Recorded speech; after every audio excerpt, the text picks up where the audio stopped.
Alappuzha railway station 1-ാം number പ്ലാറ്റ്ഫോമിൽ നിന്നും വൻ കഞ്ചാവ് ശേഖരം പിടിച്ചെടുത്തു. 20-ൽ പരം ലാപ്ടോപ്പ് ബാഗുകളിലായി നിറച്ച നിലയിൽ 10 കിലോഗ്രാം കഞ്ചാവ് ശേഖരമാണ് പിടികൂടിയത്. ഇതിന് വിപണിയിൽ 5 ലക്ഷത്തിൽ പരം രൂപ വില വരും. ആലപ്പുഴ റെയിൽവേ സ്റ്റേഷനിൽ നിന്ന് 10 കിലോഗ്രാം കഞ്ചാവ് പിടിച്ചെടുത്തു. ചാക്കുകെട്ടിനുള്ളിൽ 20-ൽ പരം ലാപ്ടോപ്പ് ബാഗുകളിലായി പ്ലാസ്റ്റിക് കവറിൽ തയ്ച്ചുപിടിപ്പിച്ച നിലയിലാണ് കഞ്ചാവ് കണ്ടെത്തിയത്. RPF നടത്തിയ പരിശോധനയിലാണ് ഇവ കണ്ടെടുത്തത്. കഞ്ചാവ് എത്തിച്ചയാളെ കണ്ടെത്താനായില്ല.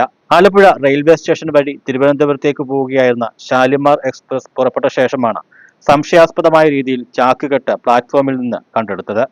കണ്ടെടുത്ത കഞ്ചാവിന് വിപണിയിൽ 5 ലക്ഷത്തിൽ പരം രൂപ വില വരും. RPF inspector AK Prince, crime intelligence circle inspector AJ Jibin, GRP sub inspector Bijoy, Price Mathew, Philips John, Sijo Xavier, Ajimon, SP Jose, Yesudas എന്നിവർ ഉൾപ്പെട്ട സംഘമാണ് കഞ്ചാവ് പിടിച്ചെടുത്തത്. News bureau, Chengannur.